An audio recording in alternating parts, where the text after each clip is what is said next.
Hi guys, Jordan from B&P Campers. Just going to be doing your handover video on your Independence. So we started with the bonnet, and it's all pre-valet by the way, so don't worry about how it looks. So you got your washer fluid here on the left. Engine coolant goes in there. Engine oil, top up from this cap here, and you can check your oil from this cap dipstick under there. Over on the right, you've got the power steering fluid up here, and the brake fluid attached to the servo at the back there.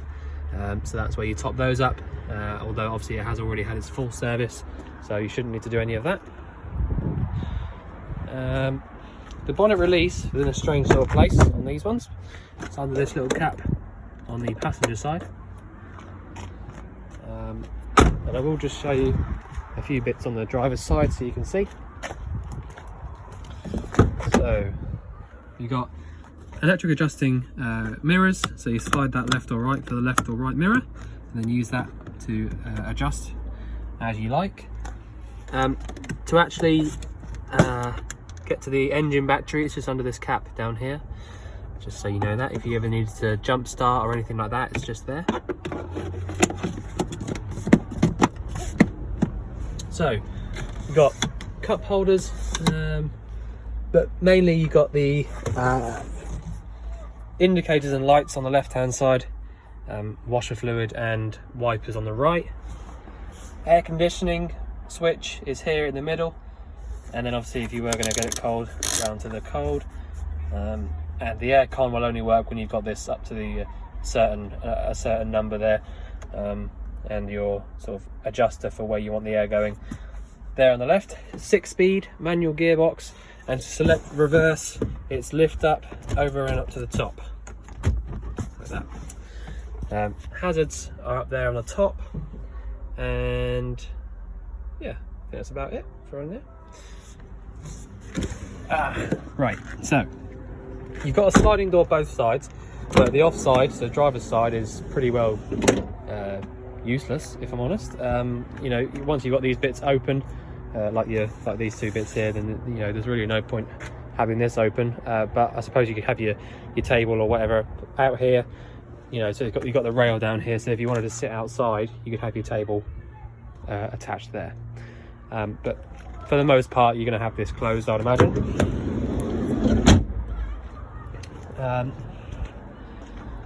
So at the very back, quite an important place to look and show you. So you've got the hookup point. I thought I'd do the video whilst I've got it all hooked up. Just finished doing the habitation check, which all flew through. So that's where you hook up if you're on your campsite, if you want to charge your battery up, or you know, anything like that. Use your plug sockets, etc. That's where you go for that. And your gas locker down here. I did have to change the regulator because for some reason the one that was there was letting a bit of gas by, so that's a new regulator there. And the hose has got plenty of years on it. Let's see what we got. February 19, so you've got till 2024 on this hose. And to actually turn the bottle on, it is back to front because the bottle's kind of round the wrong way, but it's round to the right, so this way. It's hard to show you really. Round to the right, so it will be clockwise. Well, where it is now, okay, this is the easiest way to describe it. So where the bottle is now and where this dial is now, if you go round to the right, so clockwise, then you're turning the bottle on, okay? And if you remember to turn it all the way on when you do that, then when you come back to it, you won't be able to mistake which way is off. And off all the way around to the left, anti-clockwise. So essentially, if you can see it, it's going all the way in to the regulator, okay? So I'll leave it on for a minute, round to the right, all the way. And to actually close it back up again, it's just a case of slotting like that, slotting underneath like that, which is easier when I've got it in the way.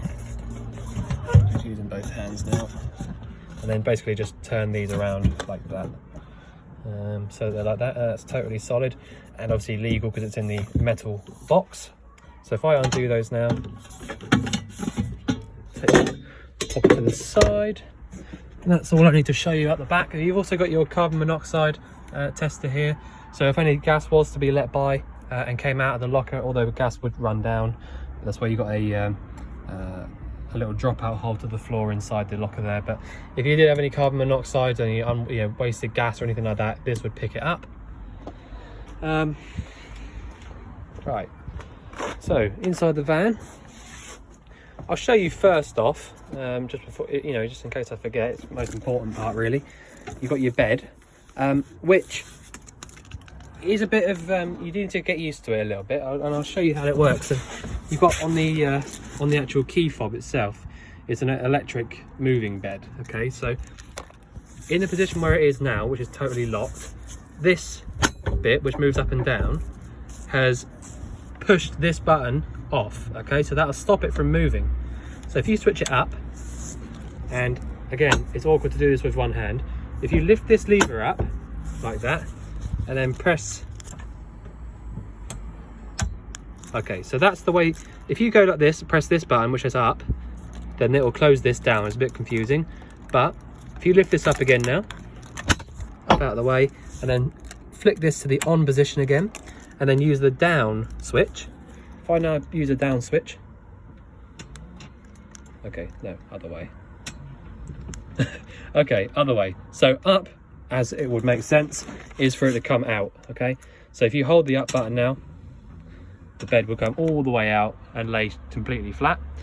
And if I just show you how to pop it away, so when you come to getting up closer, it's really a bit awkward with one hand, that's why I'm taking a minute, but once you get up to here and it comes to this position, if you just push this down like that, that turns the whole system off and it's locked down into these little grooves. Okay, so basically lift this up when you want to get it to come out, okay, and switch it on.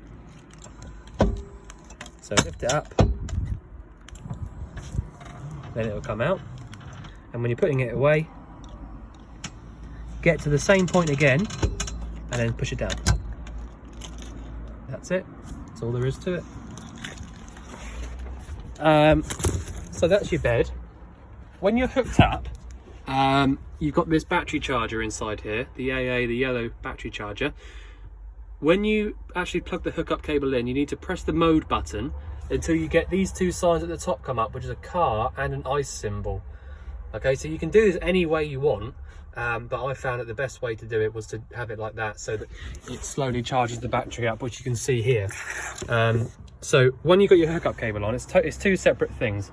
As soon as you hook up, the instant you hook up, you can use these two sockets. All right, so you can plug anything into those, as long as it's under the post limit that you're plugged into. So you plug whatever you want into those, and they'll work straight away. But as soon as you plug the hookup cable in, unlike normal, much bigger chargers in a much bigger van, it doesn't charge the battery directly straight up to 14 or whatever volts. What this battery charger does is when you plug it in, it kind of slowly brings it up. It's also almost like reconditioning the battery, if you like.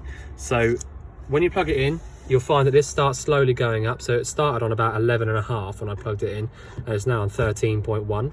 So plenty of charge to have all your lights on, your pump, fridge, whatever, but you won't find that it goes straight up into the green straight away. It's just not how it works. But that's that. So all of those switches, like I just showed you, except for the very left hand one, these are all just for lights, and you'll work out which ones you like. So the cockpit one there does the light on the top, and so on. So you can work out which ones you do and you don't like. And then the button on the left hand side is your pump. So as long as you got that button on the left, you can use your pump, which is submersible, so there's nothing to worry about. It's literally just a pump inside the actual tank itself. So if I now show you in here, so this big white box on the right hand side, the switch that you can see with the test button on it is your RCD.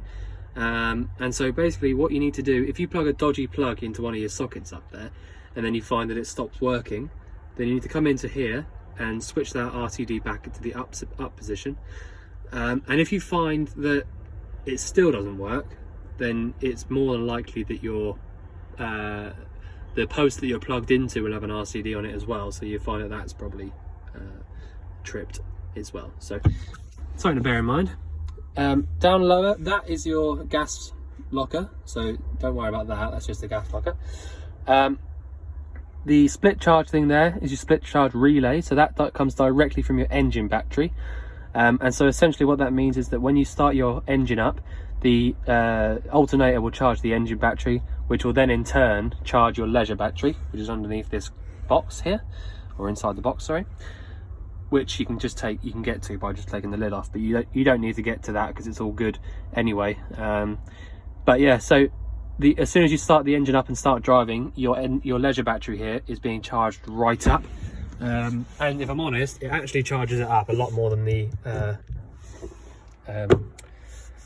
battery charger that you plug in with does. You know, they both do the same job, but if you start the engine up, this goes right up into the green. So, you know, if you're going to go for a nice long drive, then when you get to where you're going, your leisure battery will be nice and charged up. Okay, underneath you've got two tanks. The one at the front with the blue pipe going into it is your freshwater tank, and the one at the back with the grey pipe going into it is your wastewater. So they're only 10 litre tanks, so they don't hold loads of water, or 12 litre or whichever. So bear that in mind, obviously. But all you need to do to empty out both tanks is just unscrew these, so that's totally loose, and then just pull out. And then, so basically that's your pump there. If you pop that to one side, you can then take undo this strap here by pushing in on the button. But literally it's a case of pulling that out like I've done there, filling it up or emptying it, whichever, and the same with the waste tank at the back. So easy, you know. And when you come to putting it back in, if you make sure that you pull this cap out of the way and make sure that you've got this exactly how it needs to be in the little slot, cap back over, that's it. So that's ready to go then, and you can see how much water's in it. So once you come to running it out and you think that both tanks might be a bit full up, empty them out, start again, it's no problem. And you have got a light inside there as well. So that gets covered back up. I've just showed you how to use the sink, but essentially fresh water pump on there, and then it'll just do its own thing. You'll find that if you've had a van before, you might have found that some of the other pumps tend to run on a bit if it's not a submersible pump, whereas this one works off of two little cables inside the tap itself. So as long as you haven't got this up, the pump will not run. Okay, it just can't. So that's good, and it's all obviously brand new, not being used, so it's you know, nice working operational unit, and it should be for a long time. On the left, as long as you've got the gas on, which we have, you've got your ignition on the left down here, which does the ignition. You can't actually see it on camera. Oh, there you go. On both sides, and you've got a little diagram on each one which tells you which one's which. So if I, again, awkward with one hand, but essentially the top one is on the right, left one's on the left, bottom one's on the left, sorry. So it's like a normal hob at home. All you need to do is just push on this button and push in and turn, and you've got thermocouples on these as well. So if one of the flames was lit, or either of the flames was lit, and for example you had this door open and the wind managed to blow them both out, the thermocouple would tell the system that there's no hot gas coming through, so no burnt gas coming through, and then it would stop the gas from pumping through either one. So it's impossible to fill the van up with gas basically, and I've obviously checked that they both work on the hab check. So your 12-volt fridge, I have written down on the hab sheet, but I will just quickly explain what I wrote. This is a 12-volt fridge only, okay? It doesn't work via the mains or anything like that, but when you have it on, your charger will be drawing a few more, probably 0.2 or whatever of an amp. So it's still only a 12-volt fridge, but you will pull slightly more through the hookup cable because the charger is trying a bit harder to keep it up to the voltage. But all you need to do, open it up, push this on button and hold it until the lights come on. Then you can let go, and that's it. You've got a temperature selector on the right, which you hold,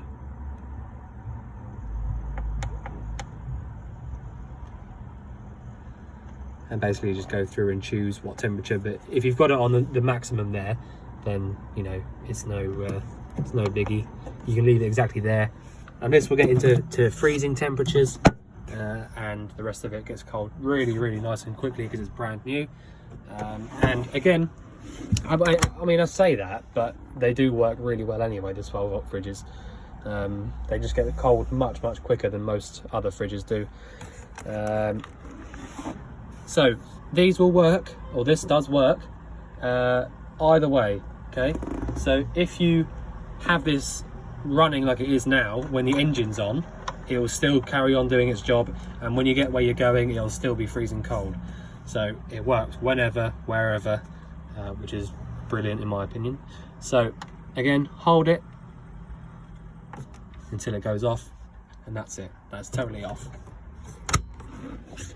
So once you come to, once the drive away, all you need to do is come in here, switch all your buttons off. You've got a couple of USB charger ports in there as well, and then alternatively a 12-volt sort of cigarette lighter type in there. Yeah, so you've got 2 rear seat belts which plug into the belts and the points there. Yeah, not sure if there's much else to show you. There's a little locker here, but that's just to get to the back of the wiring. There's nothing exciting around there. I think that's about it. So I think I've covered all I can cover, but if you think there is anything that I've missed out, then obviously let us know. But otherwise, we look forward to seeing you soon to collect your van. Thanks very much.